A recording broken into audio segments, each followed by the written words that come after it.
6 a.m. and I just woke up at this random bike stop halfway between Verona and Lake Garda. So this is how this spot looks like. I had stumbled upon this spot the night before and was fortunate enough to find a shelter, bike rack, a bench and even a free water. So I'm super glad that we found this shelter. There's plenty of stuff that helps you to feel more secure. First, you have the roof. Second, there's a water pump. Let me show you.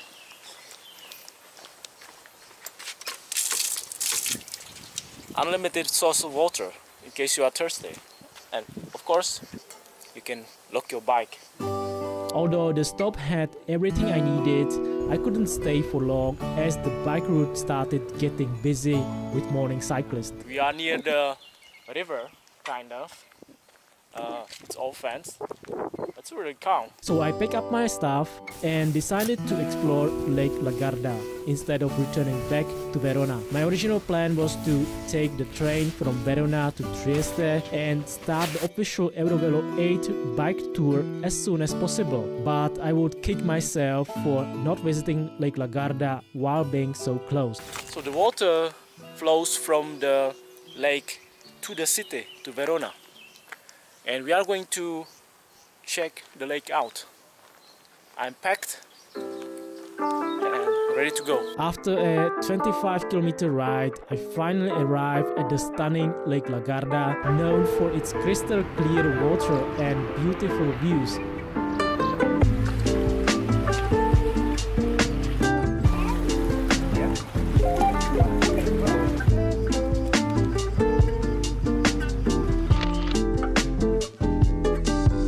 Guys, welcome to Punta Gro, one of the public beaches on the south of Lake Garda. This is how it looks like. The Isle of Ducks. I see the water is fine. I think you can just swim. Yeah, there are ducks just sitting and chilling on the sun. Someone paddleboarding. And the beach is much longer than we can see here. So it looks pretty shallow. There's a sand, few rocks, but it's totally swimmable. So nice here. As I admired the lake, I couldn't help but feel a little bit envious of the locals who were able to go for a run around the lake every morning. After pausing for a minute, I started feeling a bit tired from the ride and decided to take a quick nap on the bench to recharge. I had only slept for maybe 4 hours the previous night and had only eaten a chocolate bar, so I was feeling a little bit drained. The brief rest was just what I needed to continue my journey. After a short nap, I set out to explore the south part of the lake to find a quiet place where I can cook some food. So quick update.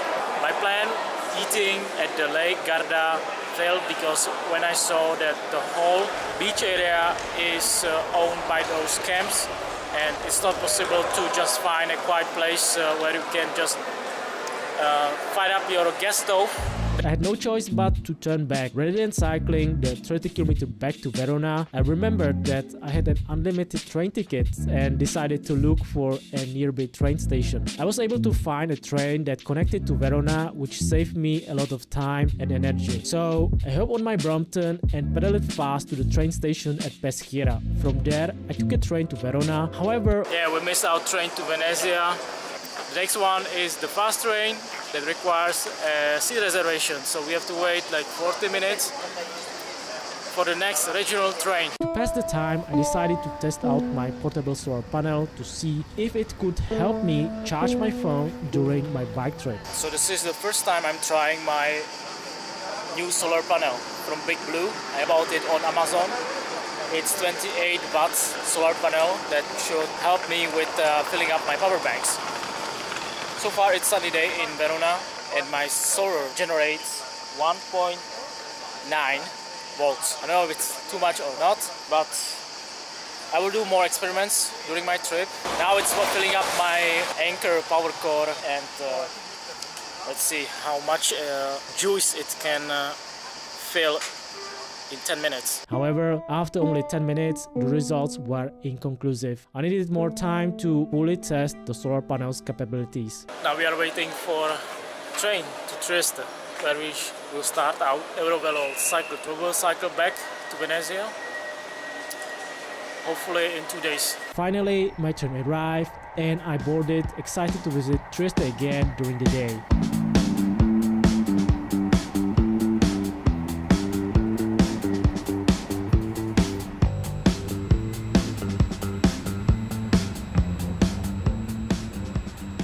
I had previously been to Trieste for one night last year and it was a memorable experience. I was there on the night that Italy won the Euro 2020 final against UK, and I was able to not only enjoy some delicious pizza but also witness the crazy street celebrations after the win.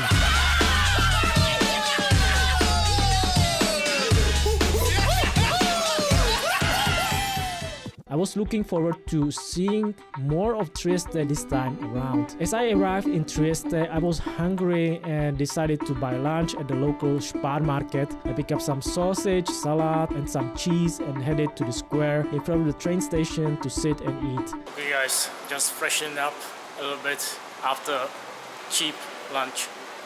The plan for now is to find a bike shop where we can ask for some upgrades that I need, just like a rear mirror and the kickstand, because it's just so painful to have a fully loaded Brompton that you have to fold it up, carry your baggages into your train and off the train and repeat it multiple times a day. It's very tiring. So a kickstand would help to just have the Brompton stable with all the bags attached. And then I have to research the Eurovelo 8 bike track, because there's apparently no GPX file that you can download.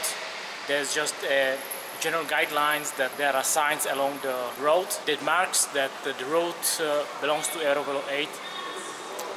But so far I have no idea where to go. After fighting some crazy Italian traffic, I stopped at a shop called SP Bike and bought a phone holder and a rear mirror, both of which I needed for cycling safely amongst the cars without constantly stopping. While I wasn't thrilled with the quality of the products, I knew they were necessary for my safety on the road. I then made my way to the closest part of Eurovelo 8 route I located at the beach just outside the Trieste.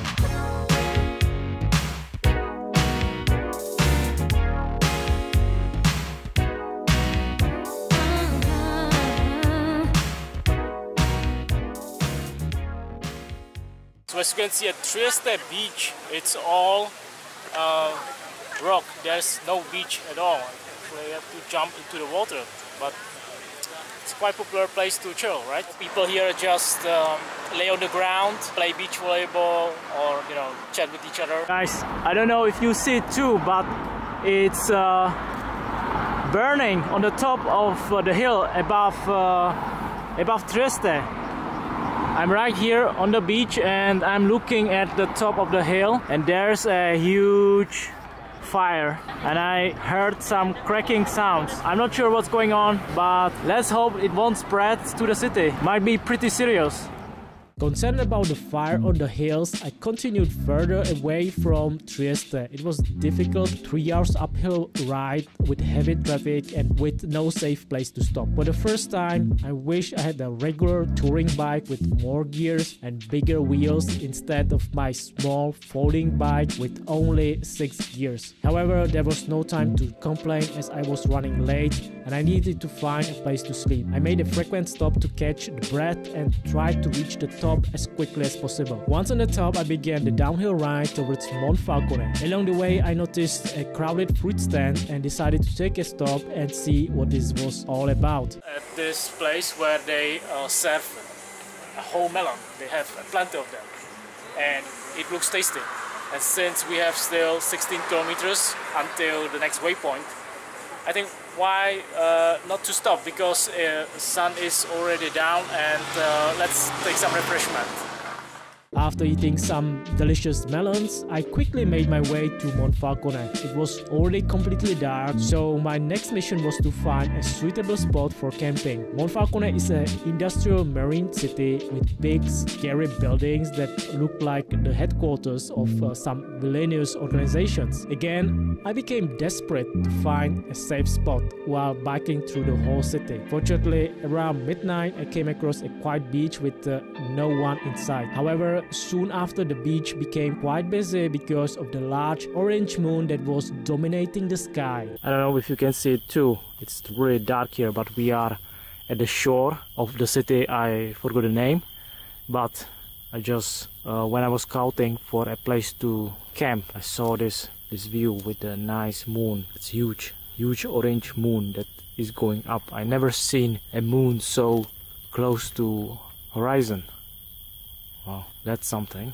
So few families arrived and started firing off fireworks to celebrate a full moon. So I had to hide behind the tree for 2 hours before the families left, and it was quite enough for me to set up a camp. Finally at 2 a.m. I was able to close my eyes, excited to sleep on the beach in Italy for the first time of my life, not knowing I won't have the same luxury the next day. But more on that in the next episode.